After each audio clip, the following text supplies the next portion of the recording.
In the 1990s, specifically in 1993, while the United States was still struggling in the war launched by former President Richard Nixon against drug traffickers, a new criminal star began to rise. A ruthless leader whose daring methods and complex networks rivaled his idol, the legendary Pablo Escobar.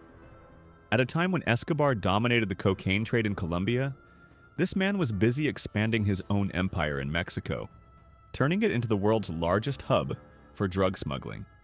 He became the #1 enemy of U.S. authorities, not just because of the massive flow of drugs into America under his command, but also because of his sharp mind and influence, which allowed him to manipulate security systems and escape with ease from the most secure prisons in Mexico.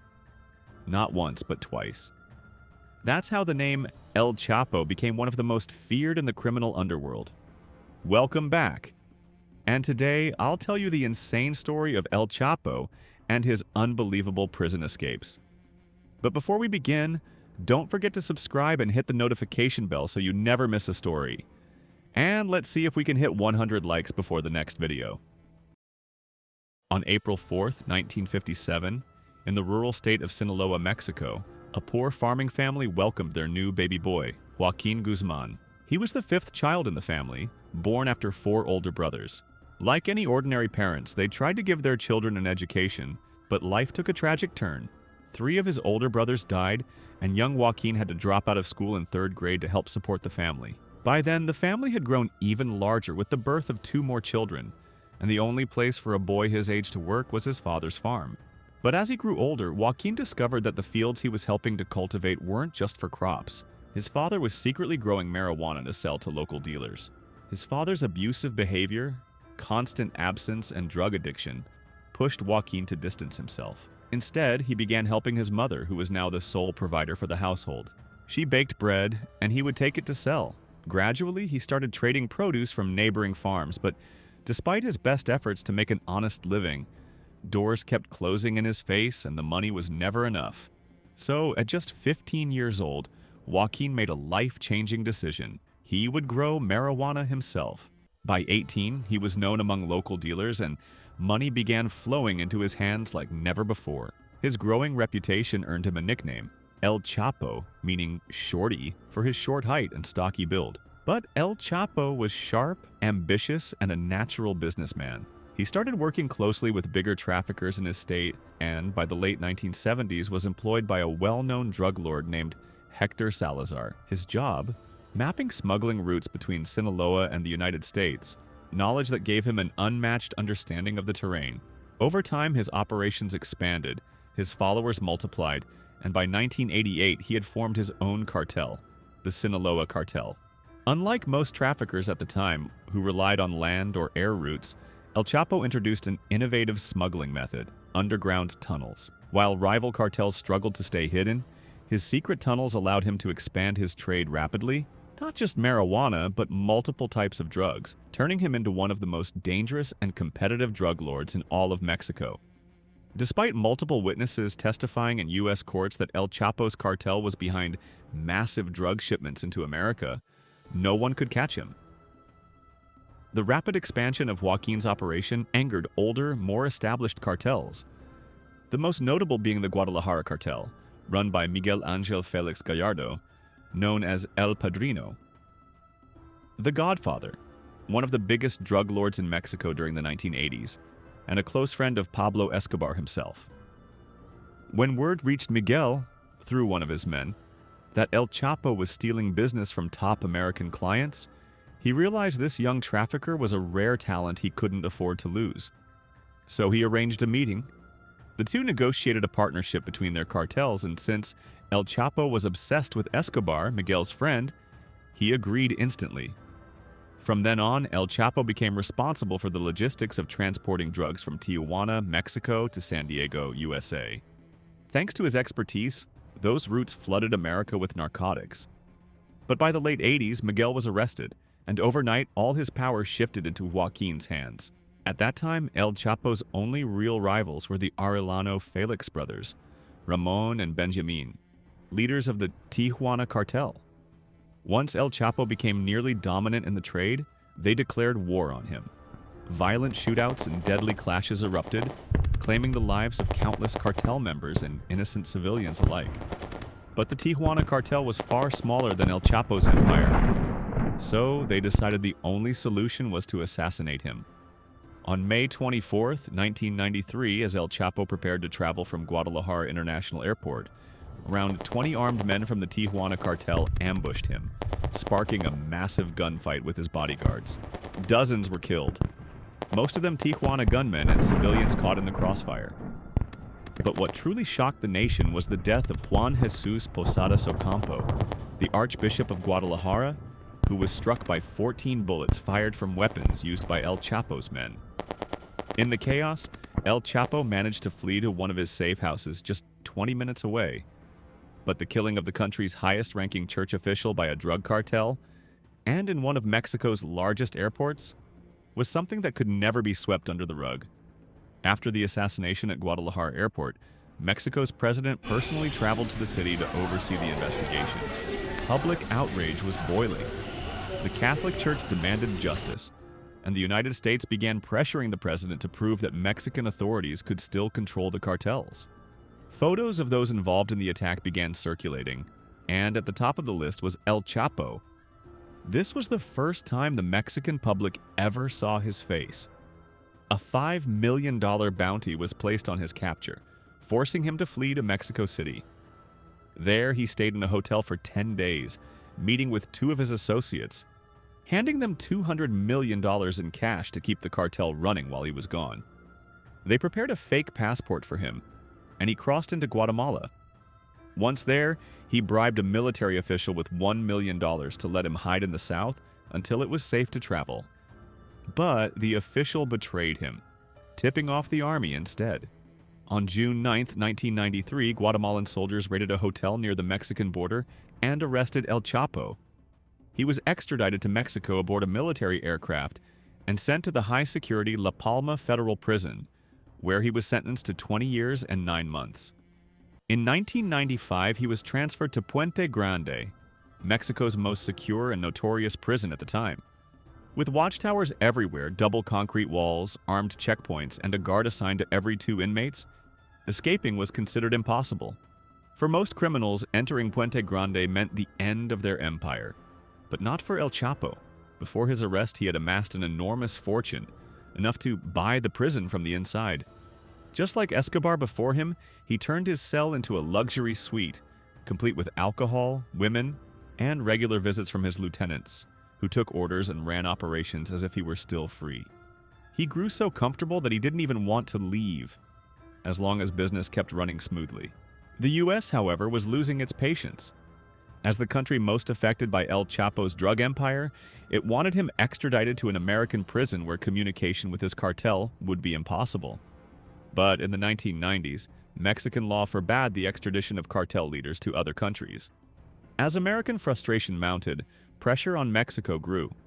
In 2001, the Mexican Supreme Court approved a new law allowing the extradition of certain criminals to the U.S. And the very first name America planned to request was El Chapo. When news of the law reached him inside Puente Grande, his comfort turned to panic. He knew he had to escape before the U.S. could get its hands on him. Using his vast resources, he bribed the prison's deputy security chief, Damaso Lopez, giving him a house, a car, and millions of dollars in exchange for help. The plan was simple.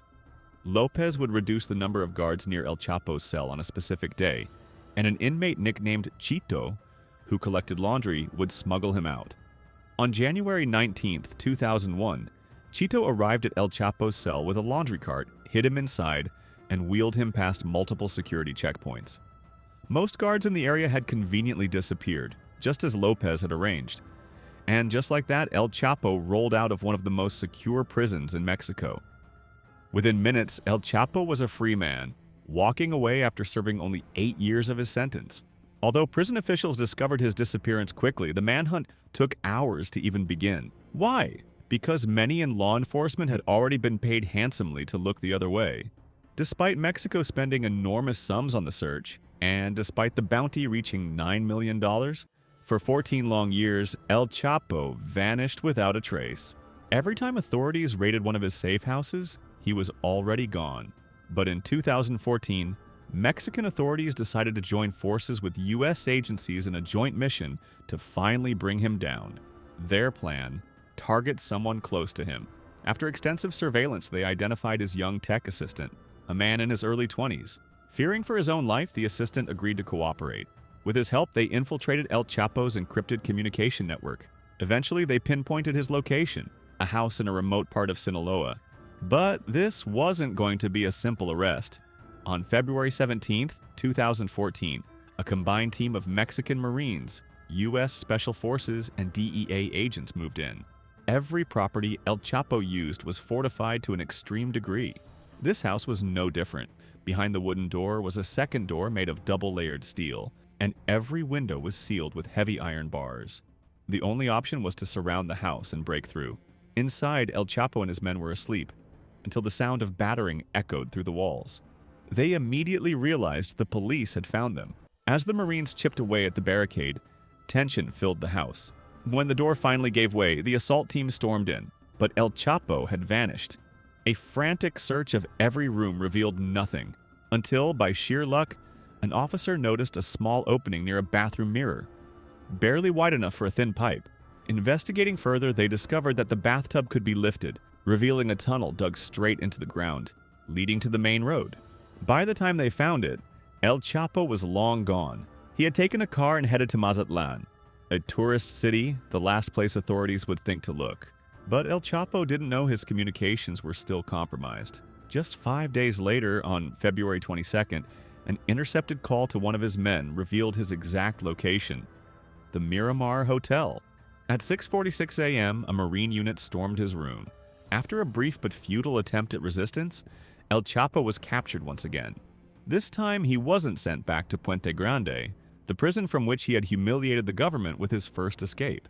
Too many officials there had been prosecuted, and the prison's reputation was in ruins after what had once been considered the most secure facility in Mexico.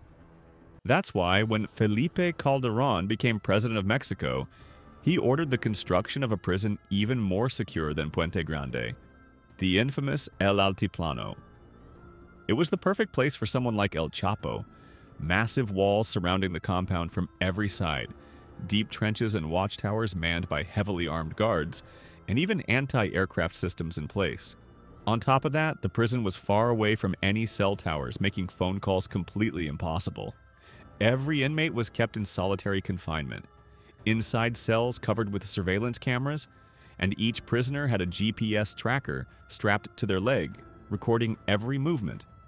Visits were strictly limited. Only 2 people were allowed to see an inmate, once a week, and only from behind a double-glass cabin.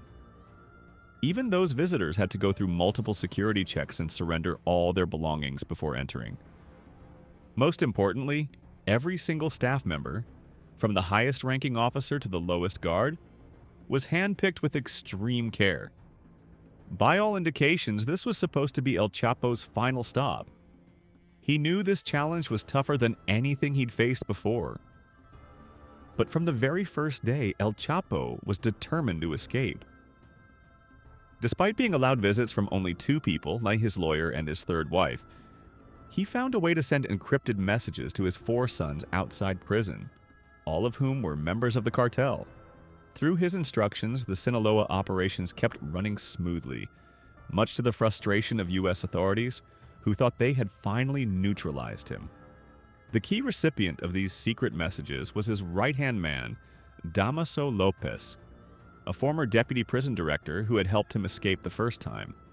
After being fired from his security job, Lopez joined El Chapo's cartel and became one of his most trusted allies.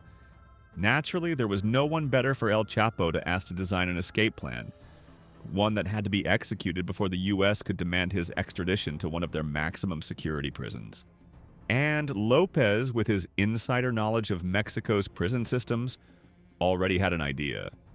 As a seasoned security official turned cartel strategist, he knew there was one method that had already proven unstoppable: tunnels. And that's why all his focus was on finding a way to get El Chapo out of prison through an underground tunnel. Since El Chapo spent almost all his time inside his cell, only leaving for 1 hour in the middle of the day, The most suitable place to dig the tunnel was inside the cell itself. But there was a problem. The guards monitored the cell around the clock, and cameras were installed everywhere. However, because Damaso was well versed in the regulations, he knew something important. The cameras were allowed to capture every inch of the cell except for one single spot, the shower area. And although that spot was still partially visible on camera, there was a small wall built there to maintain the inmates' privacy during bath time. This was the loophole Damaso decided to exploit. After finalizing the plan, he sent a message to El Chapo through his wife, assuring him that very soon he would be out of prison. Then he began executing the plan, digging a tunnel from outside the prison all the way to the cell. This was the first and only time in history that someone dug a tunnel into a prison, not out of it. The first step in the plan was to purchase a piece of land not far from the prison, which would be the starting point for the dig.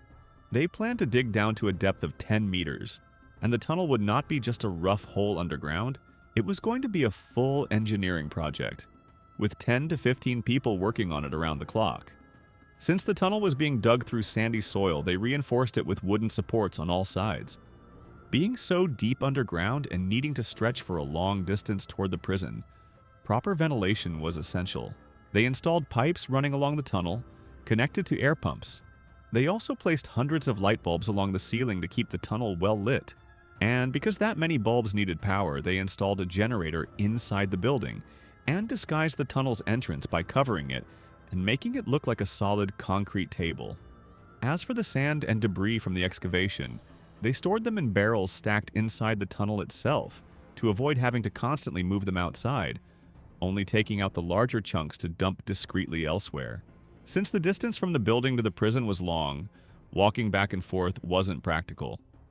More importantly, El Chapo himself wouldn't be running that entire distance during the escape. So they built a small railway line inside the tunnel and placed a cart pulled by a motorcycle. The incredible precision and engineering of the tunnel left only one crucial part of the plan remaining: pinpointing the exact location of El Chapo's cell. It wasn't just about finding any spot. They had to pinpoint the exact location of the cell's bathroom drain. When this detail reached Damaso through El Chapo's wife, he began brainstorming a solution. The answer came unexpectedly from the very device the prison used to track El Chapo inside: a GPS monitor. The problem was how to get such a device inside, given that visitors passed through 6 security checkpoints before meeting an inmate. Damaso suggested hiding the GPS inside his wife's wristwatch, as the guards never made her remove it during visits. That's exactly what they did. And the GPS successfully reached El Chapo. Digging the tunnel took months of grueling labor.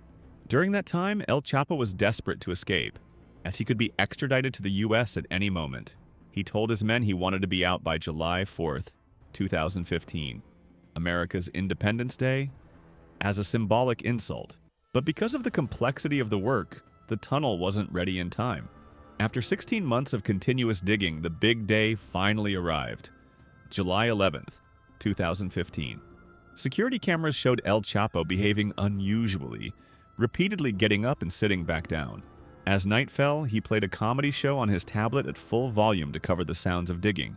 Around 8 p.m., he put on his shoes, walked to the shower area, and vanished from camera view. By the time the guards realized he was gone, about 40 minutes had passed. When they finally checked his cell, he was already at the tunnel's end, changing clothes. One of his men was waiting. Together they escaped to a rural area where a large truck was waiting. El Chapo hid inside a hidden compartment, and the truck drove for 2 full hours. While chaos erupted in the prison and U.S. authorities were alerted, El Chapo was already airborne in a private plane, headed to his mountain fortress in a remote part of Sinaloa. He stayed there in hiding for months. But in the cartel world, staying hidden too long is seen as weakness. He needed to reassert his power, so he resumed his operations and managed to remain free for 6 more months. Then one day, a resident in Los Mochis reported suspicious activity at a nearby house. Armed men coming and going regularly. Police began surveillance and quickly identified them as El Chapo's men. They also noticed frequent mentions of Grandma during conversations. One day they said, "Grandma is coming to the house today," which the police interpreted as code for El Chapo himself. On the morning of January 8, 2016, Mexican and U.S. forces raided the house. El Chapo was indeed inside, but as always, he escaped through a hidden tunnel. Emerging at the far end, he carjacked a man, hitting him and stealing his car. Unfortunately for him, the man reported the theft immediately, giving police the license plate number.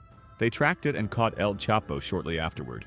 He tried his usual tactic, bribing the officers, but this time, they refused. His tone shifted to threats, warning he could harm them and their families. The officers contacted their superiors, who ordered them to take cover in a nearby hotel room until reinforcements arrived. Within minutes, a larger force reached the scene and arrested El Chapo for the third time. He was sent back to the same Altiplano prison and, as usual, began planning another escape. His men even started digging another tunnel. But the authorities had had enough of the embarrassment. They moved quickly to approve his extradition to the U.S. When El Chapo heard, he ordered the assassination of the judge who signed the order.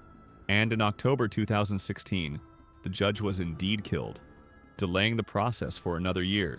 During that year, the authorities constantly moved him from cell to cell to prevent escape attempts. Then, one January morning, soldiers stormed his cell, escorted him to a waiting helicopter, and from there to a private jet bound for New York. His trial ended in 2019 with a life sentence. Today, El Chapo is serving his time in one of the most secure prisons in the world, in Colorado, completely cut off from his associates and the outside world. And with that, we've reached the end of the story. Let me know what you thought, and if there's a story you'd like me to cover next, drop it in the comments. The most popular suggestion will be the next episode. Don't forget to subscribe, like, comment, and share this video with anyone who'd enjoy it. See you next time with an even more thrilling story.